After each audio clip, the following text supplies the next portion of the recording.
ሀርት ኦፍ ዘ ቢስት በቅርቡ የሚወጣ የአሜሪካን የመዳን አስደሳች ፊልም ሲሆን በዴቪድ አየር ግን አሁን ደግሞ የተለዩ ከጉዞም ጋር ቢሆን አድቬንቸር የሆኑበት በስፋት እንደ ሲኒማ ስኬት ተደርጎ በጣም የሚቆጠር ነው። ፊልሙ በድንበር ተጫዋቹ ሂዮ ግላስ ታሪካዊ ተሞክሮች ላይ ጋር በተለያየ መልኩ እንዲሁም በሪሌሽንሺፕ በአጠቃላይ በኑሮ ሁኔታችን ውስጥ ሀርት ኦፍ ዘ ቢስት በቅርቡ የሚወጣ የአሜሪካን የመዳን አስደሳች ፊልም ሲሆን በዴቪድ አየር የተመራና በካሜሮን አሌክሳንደር የተጻፈ ነው።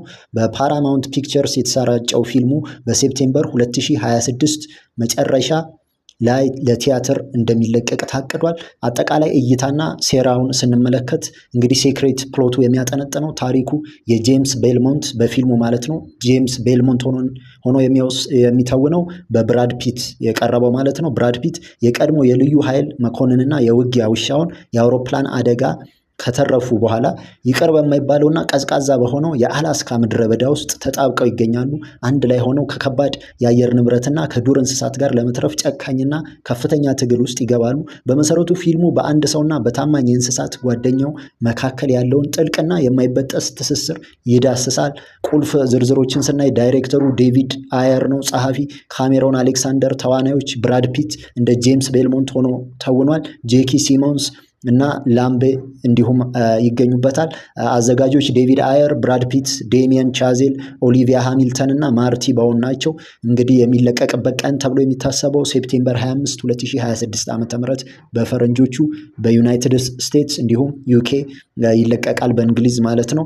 በመጀመሪያ የፊልሙ ማስታወቂያዎችና በፊልሙ ላይ በተመሰረተ ሀርት ኦፍ ዘ ቢስት ኃይለኛና ውስጣዊ የመዳን ድራማ ሆኖ የተቀረጸ ነው። እንግዲህ እንደ ዘ ሪቨናንት ካሉ አስቸጋሪ የዱር ህልውና ፊልሞች ጋር በማነጻጸር የቪዲዮ አየር አቅጣጫ ከብራድ ፒት መሪ አፈጻጸም ጋር በማጣመር በአካባቢ አየር ውጥረት፣ በአካላዊ ጽናት እና በስሜት እንዳያችሁት ይሄ ሀርት ኦፍ ዘ ቢስት የሚለው ፊልም በጣም ቆንጆ ፊልም የሚሆን ይመስለናል። ብዙ ሰዎች እየጠበቁት ያለ ፊልም ነው። ወደፊት ማየት ትችላላችሁ ሴፕቴምበር ላይ። ግን ከዚህ ጋርም የተያያዘ ለምሳሌ ዘ ሪቨናንት የተሰኘ ፊልም አለ። እሱም የሊዮናርዶ ዲካፕሪዮ በጣም አሪፍ ፊልም ነው። እሱ እንመለከታለን። ግን ከነዚህ ጋር አያይዘን ስለ ሰርቫይቫል ሳይኮሎጂ ከዛ ደግሞ ይሄ ሰርቫይቫል የሚለው ሀሳብ አንድ ቦታ ሄዶ ብቻ የሆነ ችግርን በመጋፈጥ ያንን እንዴት አድርገን እንደምንወጣው በመቅረጽ በማሳየት በጣም ዓለም ላይ እየተወደደ የመጣ ይዘት ስለሆነ ኮንቴንት የምትፈጥሩ ሰዎች ያንን መጠቀም ትችላላችሁ። በጣም በትንሽ ነገር በጀት ቢያስፈልገውም ያንን በጀት ራሱ በጀቱ ቻሌንጅ ስለሆነ በጣም በትንሽ በጀት አንድ ቦታ ሄዶ ስለመኖር የተለየ ቦታ ብዙ ጊዜ በእርግጥ ጫካ ውስጥ ኩክ የማድረግ አንድ ቦታ ተከራይቶ በጣም ትንሽ ቦታ ስፔስ ላይ የመኖር የመሳሰሉት አሉ። እነዛ የተለመዱ ናቸው። ግን አሁን ደግሞ የተለዩ ከጉዞም ጋር ቢሆን አድቬንቸር የሆኑ በጣም የተለዩ ግዴታ ከስቱዲዮ ወጥተን አውትዶር የምንሰራቸው ነገሮች አሉ። ግን እስኪ ዘ ሪቨናንትን ደግሞ እኔና እንመለስ። ዘ ሬቨናንት 2015 የተለቀቀ ፊልም ነው። እንግዲህ በአሌሃንድሮ ጎንዛሌዝ ኢናሪቶ የተመራና ሊዮናርዶ ዲካፕሪዮ እና ቶም ሃርዲ በተወኑበት በስፋት እንደ ሲኒማ ስኬት ተደርጎ በጣም የሚቆጠር ነው። ፊልሙ በድንበር ተጫዋቹ ሂዮ ግላስ ታሪካዊ ተሞክሮች ላይ በተመሰረተ መልኩ ስለ ሰው ልጅ ጽናትና የመጀመሪያ ግጭት ጨካኝና አስደናቂ ታሪክ ሆኖ ያገለግላል። አጠቃላይ የፊልሙ እይታ እንግዲህ በ1820ዎቹ የአሜሪካ ድንበር ላይ የተቀረጸው ታሪኩ ለጉዞ መሪ ሆኖ የሚያገለግለውን አዳኙን ሂዮ ግላስን ማለትም ሊዮናርዶ ዲካፕሪዮን ይከተላል። የወጥመዱ ቡድን በተዋጊዎች ማለትም እነዚህ አርካራ በሚባሉ ተዋጊዎች በጭካኔ አድፍጦ ከተገደለ በኋላ የተረፉት በእግር ይሸሻሉ። ግላስ ወደፊት እየተመለከተ ሳለ በእናት ግሪዝሊ በድብ ማለት ነው በሴት ድብ በጭካኔ ተጎድቶ ከባድ ጉዳት ደርሶበታል። የጉዞ መሪው አስቸጋሪና ቀዝቃዛ በሆነው መሬት ውስጥ ተሸክሞ መሄድ ባለመቻሉ የግላስን ግማሽ ፓውኒ ልጅ ሃውክን ጨምሮ ጥቂት ሰራተኞች ትቶ ከከዳተኛው ጆን ሪትዝሬላልድ ማለትም ቶም ሃርዲ ነው ይህን የሚጫወተው እና ወጣቱ ጂም ብሪጅገር እስኪሞት ድረስ ከግላስ ጋር እንዲቆይና በአግባቡ እንዲቀብሩት አድርጓል። ፊትዝጄራልድ በስግብግብነትና በክፋት በመገፋት ሃውክን ከማይንቀሳቀስ መስታወት ፊት ለፊት ይገለዋል። ግላስን በጥልቅ መቃብር ውስጥ በህይወት ቀበረው እና ከብሪጀር ጋር ሸሸ። ግላስ ለመሞት ፈቃደኛ ባለመሆኑ ከመቃብር ውስጥ ተንሸራቶ በመውጣት በህይወት ለመትረፍና ለመበቀል ባለመቻላቸው ብቻ በሚነዳ ምድረ በዳ ውስጥ በመቶዎች የሚቆጠሩ ማይሎችን የሚያክል አስጨናቂ ጉዞ ይጀምራል። ስለዚህ ዋና ዋና ጭብጦቹ የፊልሙ ሰው ከተፈጥሮ ጋር አካባቢው እንደ ዳራ ብቻ ሳይሆን ሕያው የሚተነፈስና ብዙ ጊዜ ግዴለሽ ኃይል ተደርጎ ተገልጿል። በዘ ሬቨናንት ውስጥ ያለው ተፈጥሮ በተመሳሳይ ጊዜ ግርማ ሞገስ ያለውና ይቅር የማይባል በጣም ጨካኝ የአየር ሁኔታ ነው። ጽናትና የመኖር ፍላጎት በመሰረቱ ፊልሙ የሰው አካልና መንፈስ ከመስበር በፊት ምን ያህል ሊገፋ እንደሚችል ይመረምራል። የግላስ ህልውና በጥሬው ስሜት መላመድና ለሞት ለመሸነፍ ባለው ከልክ ያለፈ እምቢተኝነት ላይ የተመሰረተ ነው።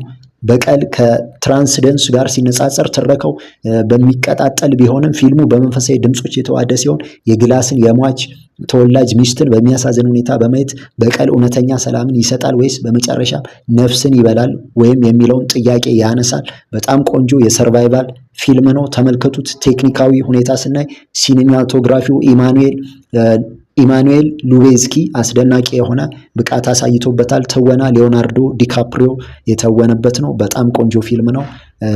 ዘ ሪቨናንት የተሰኘው በጣም ቆንጆ ፊልም ነው። ብዙዎቻችሁ እንዳያችሁ ተስፋ አደርጋለሁ። ስለዚህ ስለ ሰርቫይቫል ይዘት ስናወራ ተጠቀሙበት። በጣም አሪፍ ነው። የተለያዩ ሀሳቦች ስላሉ እኛም ሀገር ላይ እየተለመዱ የመጡ ስለሆነ ይሄ ከተለመደው የከተማ ሩቲን ህይወት መውጣት ለምንፈልግና የራሳችንን ቻሌንጅ ወስደን ያንን ቻሌንጅ ኦቨርካም ስናደርግ ማሳየት ጥሩ ሀሳብ ስለሆነ ተጠቀሙበት። ግን ዛሬ በሳይኮሎጂ ቲፓችን ስነ ልቦና ላይ የዲፔንደንሲ ወይንም አንድ ነገር ላይ በጣም ከፍተኛ የሆነ ጥገኝነት ኦቨር ሪሊያንስ ይለዋል ምን አይነት ከባድ ተጽዕኖ እንዳለው እናያለን። ምክንያቱም ዓለም ላይ እንግዲህ የተለያዩ ሰዎች በሚኖሩበት ሰዓት ሰዎች በተፈጥሯችን ፐርፐዝ የመፈለግ ወይንም ለምንኖርለት ነገር አላማ በመውሰድ ያንን አላማ አድርገን እንኖራለን። ከዛ ምንድነው ጠቃሚ የሆነ ስሜት እንዲሰማን ለራሳችን ምናልባት ደግሞ አንድ ሰው የኛን ጠቃሚ እንደሆነን ፕሩቭ እንዲያደርግልን በመፈለግ ውስጥ ከፍተኛ የሆነ ጭንቀት ውስጥ እንገባለን ማለት ነው። ስለዚህ ለምሳሌ የእናትና ልጅ ሊሆን ይችላል ወይንም በሪሌሽንሺፕም ሊሆን ይችላል። በግንኙነት ውስጥ አንድ ሰው ላይ በጣም በከፍተኛ ሁኔታ ጥገኛ በመሆን አንዱ ያንን ጥገኛ የሆነውን ሰው አንዳንዴ በመጨቆን አንዳንዴ ደግሞ በጣም በመንከባከብ እሱ ላይ በጣም በከፍተኛ ሁኔታ ጥገኛ እንዲሆን በማድረግ ህይወታቸው ተለያይቶ መኖር እስካይችሉ ድረስ በጣም ተጣብቀው ይኖራሉ ማለት ነው። ስለዚህ ይሄ ሳይኮሎጂ መጀመሪያውኑም ሰዎች በህይወታቸው ውስጥ የሚኖሩለት ነገር ለማግኘት በሚያደርጉት ጥረት ውስጥ የሚገቡበት ተጽዕኖ ነው። ግን ጤናማ የሆነ አታችመንት አለ። ለምሳሌ እናት ከልጅ ጋር ያላት ከቤተሰቦቻችን ጋር ያለን ግንኙነት እንዲሁም ከትዳር አጋር ጋር በተለያየ መልኩ እንዲሁም በሪሌሽንሺፕ በአጠቃላይ በኑሮ ሁኔታችን ውስጥ እንደዚህ አይነት ነገሮች ይፈጠራሉ። ግን ከዚህ ተጽዕኖ መላቀቅ የምንችለው መጀመሪያ የሰው ልጅ በራሱ ብቻውን የተፈጠረ ፍጥረት አይደለም። ቤተሰብ ያስፈልገዋል፣ አላማም ኦፍኮርስ ያስፈልገዋል። ግን የትኛውም አላማ ወይንም የምንኖርለት ፐርፐዝ ሊሆን ይችላል መሆን ያለበት ከአንድ ሰው ጋር ብቻ በማያያዝ ወይንም አንድ የምንወደው ድሪም ሊሆን ይችላል ሆቢ፣ ከዛ ነገር ጋር ከሚገባው በላይ ትኩረት በመስጠትና ራሳችንን እስከ መስጠት በመሄድ የህይወታችን አላማ ማድረግ ግን በግሌ የምመክረው አይደለም። ምክንያቱም ሰዎች ሲኖሩ የሚያስደስታቸው ነገር ይኖራል። እዛ የሚያስደስታቸው ነገር ላይ ገንዘባቸውን፣ ኢነርጂያቸውን፣ እውቀታቸውን እንዲያውሉ ይመከራል። ጥሩ ነው፣ ፖዘቲቭ ኢነርጂ ነው። ግን ጤናማ መሆን አለበት። ምክንያቱም የሰው ልጅ ለምን እንደሚኖር እና እንዴት እንደሚኖር መወሰን ያስፈልገዋል ማለት ነው። ስለዚህ እኔ እንደተለመደው ምክሬ መንፈሳዊ የሆነ አታችመንት ከፈጣሪ ጋር መፍጠር፣ አልቲሜት የሆነ አታችመንት መፍጠር ያለብን ከፈጣሪ ጋር ነው። የምንኖረውም እርሱን ለማመስገንና እርሱ በሰጠን ትዕዛዝ ውስጥ ለማለፍ ስለሆነ በዛ መንገድ ሄደን የዘላለማዊ ህይወትን ለማግኘት ብንሄድ ደስታን እናገኛለን። በዛ ውስጥ ግን ስንኖር ዓለማዊ ህይወት እስከሆነ ድረስ የምንኖረው ከመንፈሳዊ ህይወት ጋር አንድ ላይ አድርገን ዓለም ውስጥ መስራት፣ ለህልማችን መትጋት በጣም ምናልባት ንብረት ማፍራት የሚፈልግ ሰው ካለ ንብረት ማፍራት፣ እንዲሁም የራሴን በቂ ነገር ብቻ እፈልጋለሁ ብሎ በቂ ለራሱ ለሚወዳቸው ሰዎች ማድረግ የሚችልበትን ነገር ማድረግ፣ በተለያየ ዳይሜንሽን በምትፈልጉት በእናንተ ስኬታማ መሆን በራሱ ምንም ችግር የለውም። ግን ስኬታችንን ሙሉ በሙሉ ከምንኖርበት ዓላማ ጋር በማገናኘት መኖሩ ጉዳት ላይ ሊጥለን ስለሚችል ይሄ የኔ የራሴ እይታ ነው። ስለ ዲፔንደንሲ፣ ስለ አታችመንት እና ኦቨር ሪሊያንስ ሳይኮሎጂ የበለጠ እናወራበታለን። ይሄንን እንደ ሀሳብና እንደ መግቢያ የያዙት ፊልሞቹን ብታዩቸው ደስ ይላል።